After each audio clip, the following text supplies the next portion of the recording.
Another congressman, maybe a long shot, but he gave it his best shot last night in the latest Republican debate, going toe-to-toe with the Republican frontrunner.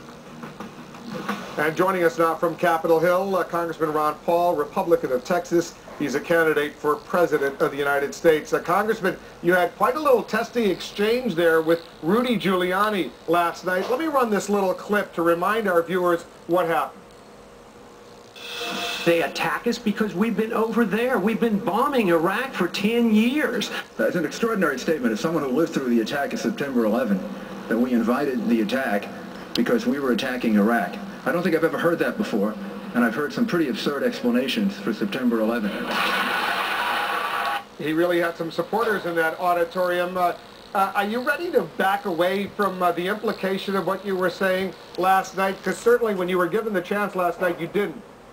No, there's no reason to. I think he's going to have to back away from his statement pretty soon, because I found two very clear quotes in the 9/11 Commission report that says that very thing, that our foreign policy has a very great deal to do with their willingness and desire to commit suicide terrorism. So I would suggest that he read the 9/11 Commission report. Well, but the impression that I got from what you were saying is that the U.S.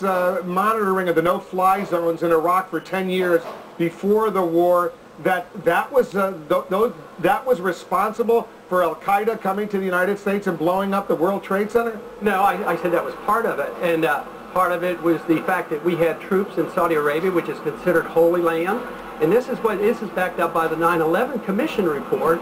So I think he needs to read that, because that's policy. The CIA does not deny this.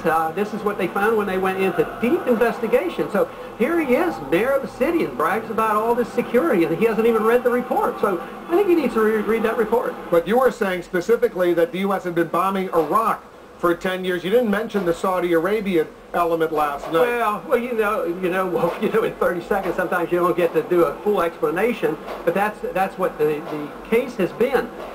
Yes, we did bomb. I mean, how many times did Clinton bomb, and how many times did Bush bomb? And it was not infrequent. I'll bet you we didn't go 1 year where we didn't bomb. And besides, we had sanctions. They also cited sanctions where literally hundreds of thousands of people died from the sanctions, from loss of medicine and food due to our sanctions. I mean, if somebody did that to us, would we be angry? But that's my question. I guess the bottom line question, though, is that a lot of viewers came away saying, here's Ron Paul, he's a Republican, who wants to be president, he's blaming the United States, in effect, for 9/11. Yeah. I wonder if you want to revise that impression. No, they need to understand.